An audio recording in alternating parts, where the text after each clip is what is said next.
This Sunday, Her Majesty the Queen will become the first British monarch to celebrate a Platinum Jubilee. While it is a moment for national celebration, it will be a day of mixed emotions for Her Majesty, as, of course, the day also marks 70 years since the death of her beloved father, George VI. I know that the whole House will want to join me in thanking Her Majesty for her tireless service. We look forward to celebrating her historic reign with a series of national events in June. Mr. Speaker, this morning I had meetings with ministerial colleagues and others. In addition to my duties in this House, I shall have further such meetings later today. Mr. McVeigh. On Monday, the Secretary of State for Health said mandatory vaccinations would be subject to a consultation. So can the Prime Minister make it clear, unequivocally, no ifs, no buts, no qualifications, that mandatory vaccinations for NHS staff will be abandoned? Will he also make it clear that is true for care workers as well, many of whom have already lost their jobs? So what support will the government be giving to get those care workers back into the care sector, and will those who've lost their jobs get compensation?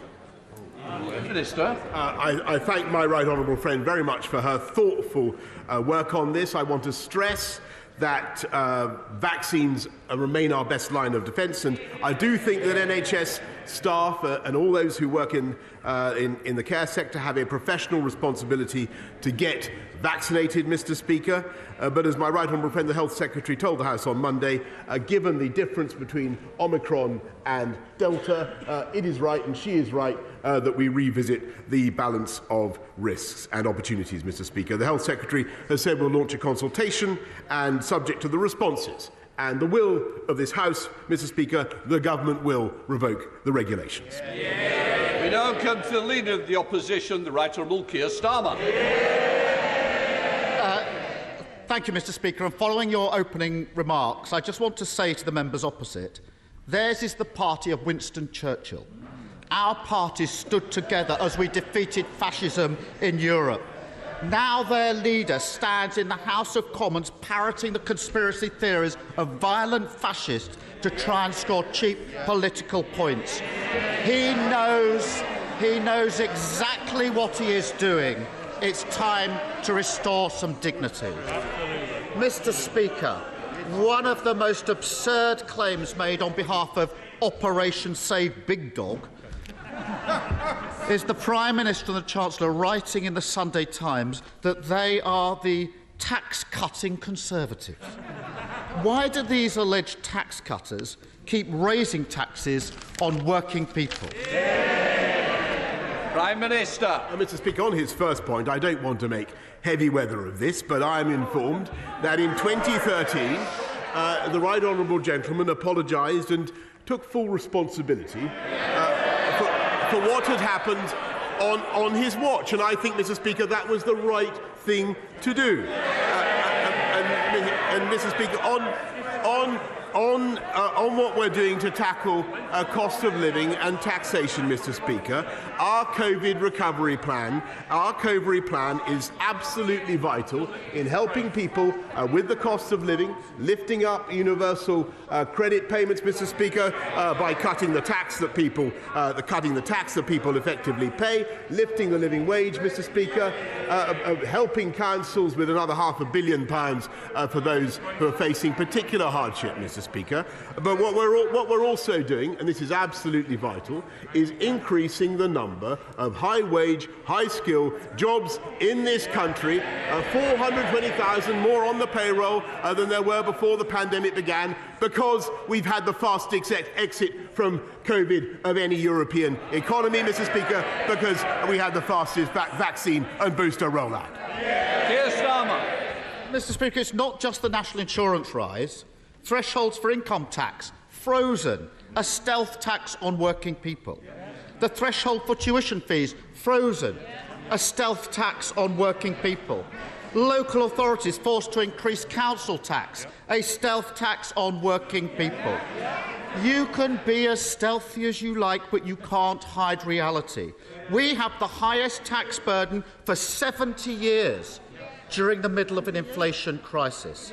So I ask the Prime Minister again, why do he and the Chancellor keep raising taxes on working people? Prime Minister. Mr. Speaker, what we are doing is helping people with the cost of living, cutting taxes for those on universal credit, Mr. Speaker, as I have said. Helping people with the cost of their fuel, Mr. Speaker, with the cold weather payments, the warm homes payments, Mr. Speaker, doing all the things that this country would expect, lifting the living wage, which this party, Mr. Speaker, introduced. This government has increased by the record amount, Mr. Speaker. And above all, the most important thing that we are doing is helping people into work. 500,000 people off welfare into work under our Way to Work scheme. More people in work now than before the pandemic began, and that is the record of this government. Labour, never forget, Mr. Speaker, there's never been a Labour government that left office with unemployment lower than when they entered. Check that out, Mr. Speaker. Keir Starmer. Lots of words, lots of bluster, no answers. Word of warning. Word of warning, Prime Minister. That's not going to work with the police.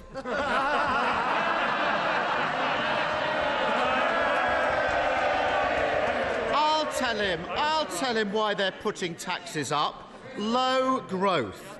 In the decade of Tory government before the pandemic, growth slumped.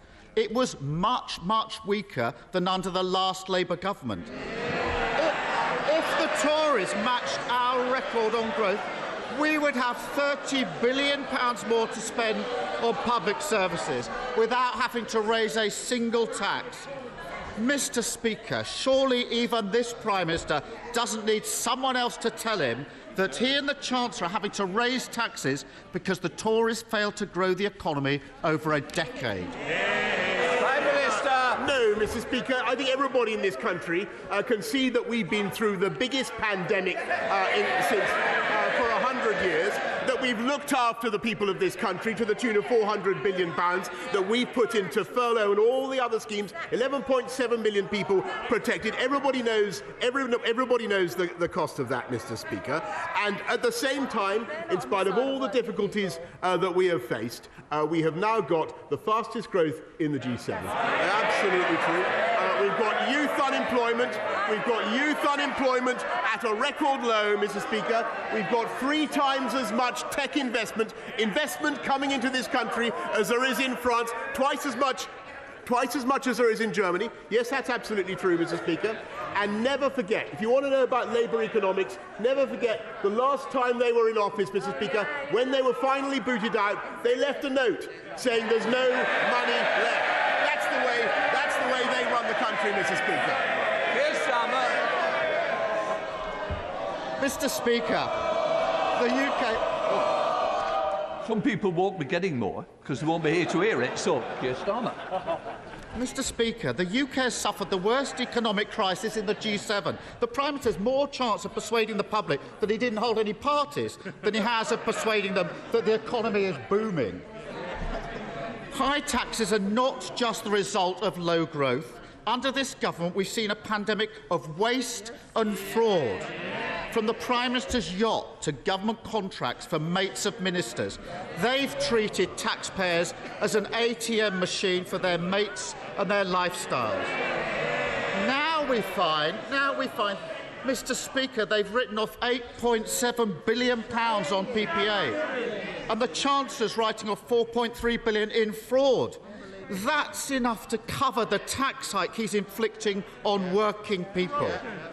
So why did this government block the National Crime Agency from investigating all the billions they lost to fraud? Mr. Speaker, of course we despise fraud and those who steal from the taxpayer, and that's why we've already recovered £743 million in lost furlough money, Mr. Speaker, £2.2 billion that was stolen in bounce-back loans, and we will go on. But I have to tell you, Mr. Speaker, that I am proud of what this government and this country did in securing record quantities of PPE and record time, Mr. Speaker, in furloughing and looking after the entirety of British business and society party in the way that we did, Mr. Speaker. And once again, Captain Hindsight comes to this House and attacks the government for doing exactly what he urged us to do 18 months ago. Mr. Speaker, it so happens that I found a letter. I've been rustling in my notes, Mr. Speaker, and I found a letter which I will place for your convenience in the House, in the library of the House, Mr. Speaker, from the Shadow Chancellor to my right honourable friend, the Secretary of State for Deluxe, suggesting that we could secure PPE supplies. This is on April the 22nd, 2020. Secure PPE supplies from from a theatrical costumier, and that we could get ventilators from a professional football agent, Mr. Speaker. No wonder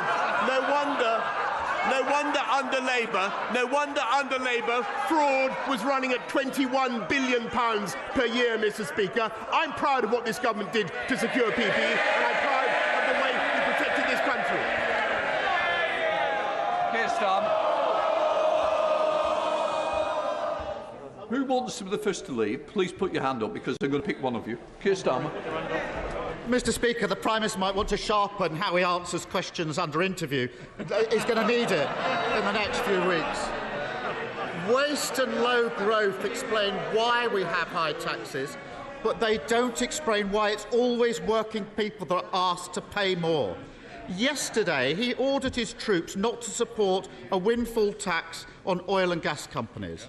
As a result, the country is missing out on over £1 billion we could have used to cut taxes on energy bills for working people. Today, he's ordering his troops to vote for tax cuts for banks. As a result, the country is missing out on another £1 billion we could have spent cutting taxes for working people. Why are the Chancellor and the Prime Minister protecting oil companies and bank profits while putting taxes up on working people? Prime Minister. Mr. Speaker, let's just get to the heart of what this is all about. This is all about dealing with the consequences of the biggest pandemic this country has seen, with an unprecedented economic crisis in which the state had to come forward and look after the people of this country to the tune of £408 billion. But everybody can see the fiscal impacts of that. Shall I tell you what this government and this country is voting for and what we're doing? We're investing now in 45,000 more NHS workers, more people in our NHS this year than there were last year. 10,000 more nurses, 10,900 more nurses, about 5,000 more doctors, 9 million more scans, 100 community diagnostics hubs to help people to get the scans and treatment they need. And the incredible thing, the lamentable thing is that the party opposite, the party of Nye Bevan, Mr. Speaker, voted against those funds, voted against that investment, and they would have made our COVID recovery impossible. Keir Starmer. Mr. Speaker, for all the bluster, the truth is the Conservative Party are the party of high taxes because they're the party of low growth. They are the party of high taxes because they're the party of eye-watering waste. Mr. Speaker, we know this Prime Minister has no respect for decency or honesty. I can take it when it's aimed at me, but I won't accept it when he gaslights the British public, writing absurd articles about cutting taxes at a time when he's squeezing working people to the pips. Isn't it the case, Mr. Speaker, that he and his Chancellor are the Tory Thelma and Louise, hand in hand, as they drive the country off the cliff and into the abyss of low growth and tax? Mr. Gullis, I think you've been trailed for long enough and you don't want to be trailed anymore. And that is the last comment I have, or otherwise I will ring your mother. Keir Starmer. Isn't it true, Mr. Speaker, that he and the Chancellor are the Tory Thelma and Louise, hand in hand as they drive the country off the cliff and into the abyss of low growth and high tax? Prime Minister. Well, Mr. Speaker, I think the right honourable gentleman is Dick Dastardly and Muttley. both of them pulling in different directions. We know they have different views, Mr. Speaker. We are getting on with the job, Mr. Speaker, and just in the last few days, and of course, I think it's absolutely extraordinary that they've done nothing to support our COVID recovery plan. They've voted against our plans to support the NHS. But what we're doing, just in the last few days, while he's been fixated on the issues that he's absolutely determined to escalate, what we've done, we've opened free ports across the country just in the last few days. We're getting 500,000 people off welfare into work with our Way to Work plan. In just a few short minutes, Mr. Speaker, I hope he will hang around, because he will hear my right honourable friend, the Secretary of State for Levelling Up, deliver the long-awaited Levelling Up white paper, full of good stuff, including 55 education investment areas across our country. A wonderful moral and economic mission to level up and give opportunity across the whole country. A fantastic vision for this country, Mr. Speaker. They have nothing of the kind to offer the people of this country. Mr. Speaker, while we are getting on with coming out of COVID with the fastest economic recovery in the G7, the fastest. He would have kept us in lockdown, Mr. Speaker. We're fixing the NHS. We're fixing the NHS and social care when they voted against it, and they have no plan. And we are, well, Mr. Speaker, we are building a coalition. We are building a coalition. Just a minute. Prime Minister, I'm this way, not that way. Maybe Specsavers might be the answer to see where I am. And can I just say, Dame Caroline Dinage is desperate to get the next question to you. Dame Diana Caroline Dinage. Thank you very much, Mr. Speaker. I'd like to first of all give my condolences to the Right Honourable Member for Camberwell and Peckham and say how good it is to see her back in her place. Mr. Speaker, Sophie Farrell was just 10 years old when she died in September. Childhood cancer is often described as rare, yet cancer is the biggest killer of children under 14. Sophie's GP failed to diagnose her cancer, and it was only when she went to A&E that they discovered the tumour in her little body that was 12 centimetres long. So, Mr. Speaker, on World Cancer Day on Friday, I would like to ask the Prime Minister to please advocate for more and better training for general practice to identify cancer in children. Prime Minister. I thank my honourable. I'm very sorry to hear of Sophie's case, and my thoughts are with her family and her friends. And she's right that research is crucial in tackling childhood cancers. That's why we're investing in more research. But it's also vital that we do tests and diagnostic scans and screens early enough. And that's why it's also important that NICE has not only updated its guidance on referring childhood cancers in February February last year, but we're investing in 100 new diagnostic centres in community hubs. I now come to the Leader of the SNP, Ian Blackford. Thank you, Mr. Speaker, and I'm sure that you and the rest of the House will want to join me in celebrating and supporting World Cancer Day.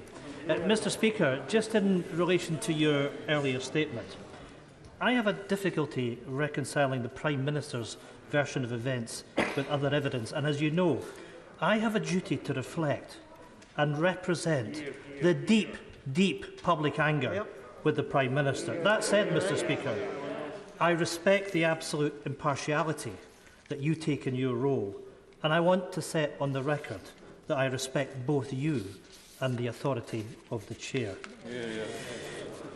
Mr. Speaker, this morning the Telegraph newspaper revealed that the Prime Minister attended a party in his flat on the 13th of November 2020. The Prime Minister previously told the House that no party took place. The police are now investigating this party, and we face a very real prospect of a sitting Prime Minister being questioned under caution and being fined in office. And if he is questioned, Mr. Speaker, he must go. If he's fined, he must resign. Mr. Speaker, you'll agree that the House should not be treated with contempt. So can the Prime Minister Here we go again. So can the Prime Minister update the House on his whereabouts on the evening of the 13th of November? Surely, Mr. Speaker, he doesn't need to wait for an investigation to tell us exactly where he was. Prime Minister. Well, Mr. Speaker, here we go again, says the right honourable gentleman opposite, and I must say those are entirely my feelings. He asked exactly the same questions as I recall in the chamber a few days ago. He knows, Mr. Speaker, that the process must go on, but I can tell him what's been going on in Downing Street, Mr. Speaker. In November and throughout, we've been delivering the fastest vaccine and booster rollout anywhere in Europe. We've been getting people back into work, Mr. Speaker. We've been getting people back into work, Mr. Speaker, and we've been helping to bring the West together to defy what I think is completely unacceptable threats and intimidation from the Putin regime against Ukraine. And that's what we've been doing. Ian Blackford. Thank you, Mr. Speaker. I mean, that was a disgraceful response. And I have to say to the Prime Minister, he should read the room and he should see some of the faces on his colleagues' faces. He has lost it. Mr. Speaker, we've now reached the ridiculous scenario of a Prime Minister who can't even tell us where he was. He lives in a world where he thinks everything is owed to him, and he never pauses to think what he owes to the public. The Prime Minister is now a dangerous distraction at home and a running joke on the international stage. What does it tell the Prime Minister and the public that in the morning that he has returned from Ukraine, the chair of the Defence Select Committee has submitted a letter of no confidence in him? Prime Minister. Mr. Speaker, it tells me that it is more vital than ever for the government of this country to get on with the job, deliver our COVID recovery plan, and that is what we are doing. Virginia Crosby. Mr. Speaker, I would like to say thank you to the Prime Minister for visiting my Honestmore constituency. When he saw firsthand the enormous beneficial impact a new nuclear plant will know it could have if built on Anglesey. Nuclear power must play a role if we are to meet our carbon and net zero commitments, level up and combat rising energy prices. Does my right honourable friend agree that the rapid deployment of nuclear technology must be a priority for this government? And if so, will my right honourable friend commit to financing a nuclear plant at the Wilver site this Parliament? Well, it was a great joy to visit my honourable friend's constituency, where I believe she is known as Atomic Kitten, or so she informed me, Mr. Speaker, and she outlined in great detail her plans for Wilfer. It's a fantastic vision, a fantastic site, and it remains a very interesting and attractive prospect for new nuclear power. Colin Eastman. Thank you, Mr. Speaker. I'm not sure if the Prime Minister has noticed, but while he's been partying, working families in Northern Ireland have lost £1,000 from their universal credit. Their national insurance has been put up by this government, and their energy bills are going through the roof. He's very fond of telling us that we're all in this together. Isn't it the truth, Mr. Speaker, that this Prime Minister has only ever been in it for himself and his rich mates? No, Mr. Speaker, I'm in it to serve my country and the entire United Kingdom.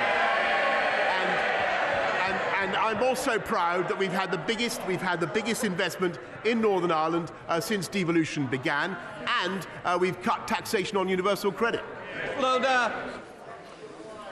Thank you, Mr. Speaker.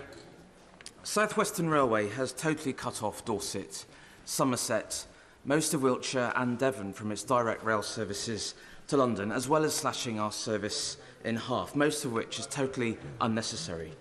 Will my right honourable friends support me and my neighbouring colleagues in getting direct services back to West Dorset and having a timetable that's fit for our region? Prime Minister.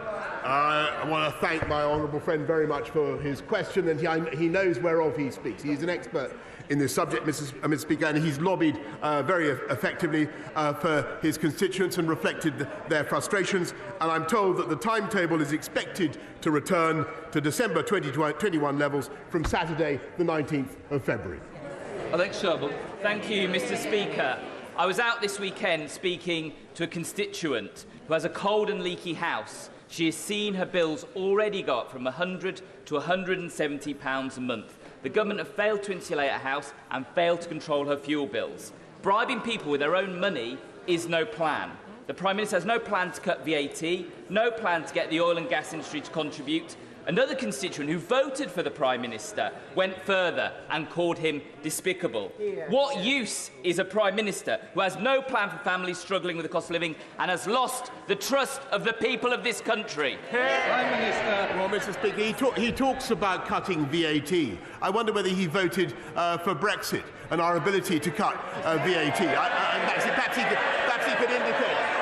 Perhaps he could indicate, Mr. Speaker, what we're doing, which we delivered, Mr. Speaker, and whose anniversary we celebrated on Monday. And what we're doing, Mr. Speaker, is, and I sympathise very much with his constituent, and I understand the pressures that people are facing on the cost of living. But what we've got to do is invest in and then protect them, and we're putting £12 billion worth of support and financial help for families in hardship this year, and it's absolutely vital after the pandemic. But the most important thing is to have a jobs-led economic recovery. And in case I failed to make myself clear before you wound me up, Mr. Speaker, that's why we have the fastest economic growth in the G7. Thank you, Mr. Speaker. The Greater Manchester Mayoral Clean Air Zone scheme, effectively a congestion charge affecting all 500 square miles of Greater Manchester, including my constituents in Lee, is a job-destroying tax on ordinary workers. We all want clean air, but the model proposed by Mayor Burnham is unworkable and economically devastating. With charges of £60 per day per lorry driver. Taxis, white van men, even buses will be caught by it. Will the PM intervene to prevent Mayor Burnham from inflicting this disastrous Labour scheme on Greater Manchester?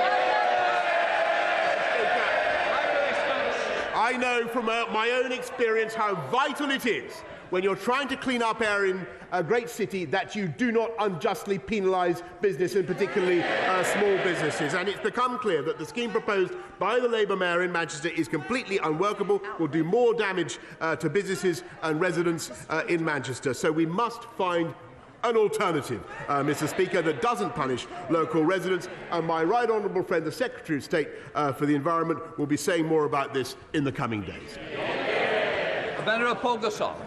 Thank you, Mr. Speaker. If the Prime Minister receives a penalty-fixed notice for attending a party or hosting a party during lockdown, will he inform the House and will he resign? Yes. Prime Minister. Mr. Speaker, of course I will comply with the law, but I've got to wait for the process to be concluded.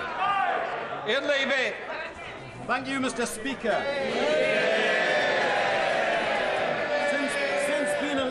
My fabulous constituency of Blythe Valley is really seeing the green shoots of prosperity. Government support is a green revolution in Blythe Valley. However, with such growth, the increased congestion on our roads, we are in desperate need of upgrades to the road infrastructure. Would my right honourable friend please meet with me to discuss the urgent problem and help Blythe Valley out of the ever-increasing traffic jam? Thank you. Prime Minister. My honourable friend is the best champion that Blythe could possibly have. And he does a quite amazing job. And I want to thank him in particular, Mr. Speaker, for helping to secure the British Volt Gigafactory in Blythe. Absolutely amazing investment. And I understand that, of course, growth and prosperity bring their challenges when it comes to congestion on our roads. We have to tackle that. We're working with the Council on a bid for the Blythe Relief Road, and I'll make sure that my honourable friend gets a meeting with the Transport Secretary to discuss it further. Rachel Baston. Thank you, Mr. Speaker. The problem with a distracted Prime Minister is that he makes the wrong choices. While he's been living it up, many of my constituents are living on the breadline as food, energy and taxes shoot up. In York, the rent prices are the highest now in the north and some of the highest in the country. And York is now in the top 10 places in the country where there is a cost of living crisis, pushing my constituents further into poverty and debt. So when is he going to stop protecting himself and start protecting my constituents? So, Mr. Speaker, one of the first things I did when I became Prime Minister was to ensure that we looked after people on low incomes by increasing local housing allowance, Mr. Speaker, by increasing the living wage, not once but twice, and by record amounts, Mr. Speaker, and of course by doing what we've now done with universal credit. But the most important, I really think the House needs to get this, but the most important thing about the UK economy right now is that we have a strong jobs-led recovery, and that is what is going to drive up wages and drive up productivity and drive up growth, and that is what this government is delivering. Sir Desmond Swayne. Will he brief us on his visit to Ukraine? Prime Minister. Mr. Speaker, I thank my honourable friend very much, and in very briefly, Mr. Speaker, I can tell the House that the mission was to, as I hope everybody will support, was to stand shoulder to shoulder with Ukraine, for the House, for our country to show that we stand with the people of Ukraine and we stand for the sovereign and territorial integrity of Ukraine at a very difficult time, because there are on the borders of Ukraine, as everybody knows, about 125,000 Russian troops massing. The situation is very perilous. And the job of the UK is to lead the West in bringing together the most important countries in creating a package of economic sanctions that will deter President Putin from what I believe would be a disastrous miscalculation, and also to strengthen our support for the Ukrainian people and indeed the Ukrainian army. And we're doing that. We're supplying lethal but defensive weaponry as well as training to the Ukrainians. And that is greatly appreciated. But I must say that the situation remains risky, Mr. Speaker, and it is vital that diplomacy finds a way forward. Thomas. Mr. Speaker, on a related issue, after the publication of the Russia report, the Prime Minister claimed tackling illicit finance and driving dirty money and money launderers out of the UK is a priority. His warnings to Mr. Putin of late would surely have carried more bite if he'd actually used the 18 months since publication of the Russia report to legislate for an economic crime act to stop the flow of dirty money for Russia. Why hasn't he prioritised this issue of national security? Mr. Speaker, contrary to some of the myths that are peddled, this government has come down very hard on dirty money from Russia and everywhere else. That's why we brought in the unexplained wealth orders and indeed China, Mr. Speaker, which they might like to consider. That's why we have sanctions on Russia following what they did in Crimea in 2014. We have Magnitsky sanctions on everybody involved in the poisoning of Alexei Navalny. And to his point, Mr. Speaker, we are bringing forward the economic crime bill so that it will take place, it will be voted on in the third session of this Parliament. Thank you, Mr. Speaker. Despite the best efforts of the opposition, 2 years ago this week, this government delivered the democratic decision to leave the European Union. And despite there being a global pandemic in the 2 years since, over 70 free trade agreements have been signed. However, as we recover, there are many more opportunities that can be realised. So will the Prime Minister commit to appointing a minister responsible for realising those Brexit freedoms and benefits that will boost all of our constituencies? Mr. Speaker, you can hear from the chuntering opposite that they still want to take this thing back. They still want to cancel Brexit, Mr. Speaker. But it was thanks to Brexit very largely that we had the fastest vaccine rollout in Europe, Mr. Speaker, and we've been able to deliver our free ports, Mr. Speaker, and we've been able to do 60 or 70 free trade deals around the world. And yes, Mr. Speaker, I'm not going to anticipate any decisions I may make about the government, but I certainly think it would be a good idea to have a minister driving that post-Brexit agenda. Newland. Thank you. Let's just recap. Mr Speaker, before we were told we must wait for the Sue Gray report, then we were told we must wait for the police investigation to conclude. There was no party. And then if there was a party, I wasn't there then. Well, if there was a party, then all rules were followed. But no one, Prime Minister, believes you. And if any of the above were true, why did Allegra Stratton have to resign? Prime Minister. Mr. Speaker, I explained that sad matter on the floor of the House, and nobody wanted Allegra to resign, and I was very sad that she did. Simon Jupp. Thank you. My constituent, Ginty Sheeran from Exmouth, has launched a campaign to get a dedicated menopause clinic in Devon. Women in East Devon currently face a 120-mile round trip to get to the nearest specialist menopause clinic. It's not good enough, is it? No. Will my right honourable friend outline what steps the government is taking to improve access to menopause services in Devon and the South West? Prime Minister. Well, I thank my honourable friend for raising this very important campaign, and we are committed to improving menopause care so that all women can have access to the support they need and to manage the symptoms. Menopause will be a priority within our women's health strategy, and we're committed to establishing a UK-wide menopause task force, Mr. Speaker. Dame Angela Riedel. Thank you, Mr. Speaker. If the Prime Minister needs a Metropolitan Police inquiry to tell him whether he attended a party on the 13th of November in his own Downing Street flat, why should we believe that he's a fit and proper person to have his hand on the button of our independent nuclear deterrent? Prime Minister. Well, Mr. Speaker, I hesitate to remind the right honourable lady, but she campaigned actively to install a Prime Minister who wanted to get rid of our nuclear deterrent altogether. Mark Isworth. Thank you, Mr. Speaker. The Prime Minister, the Government and our NHS have done an amazing job with the vaccine rollout, making it a resounding success. Would my right honourable friend join me in thanking the wonderful NHS workers, volunteers and pharmacies who have worked so hard to help make this possible in Dewsbury, Mirfield, Kirkburn and Denbigh. Prime Minister. I thank my honourable friend, who does a fantastic job of representing his communities, and I want to thank all of them, Mr. Speaker, everybody involved in the rollout in Dewsbury, in Mirfield, in Kirkburton and in Denbigh, Mr. Speaker, because it was an extraordinary national effort, and anybody who visited a vaccine centre will know that feeling of pride in what was happening, that feeling of energy in a collective effort to make our society and our country literally healthier day by day. And I thank all of them, Mr. Speaker, from the bottom of my heart.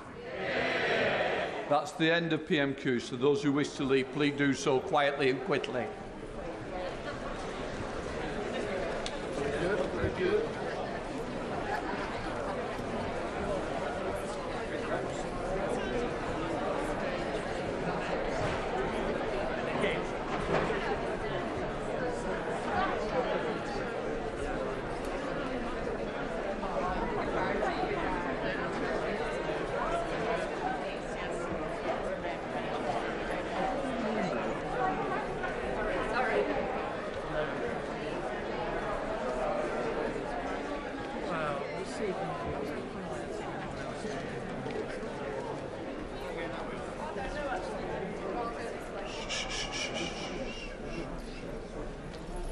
We now come to tributes to Jack Drummond.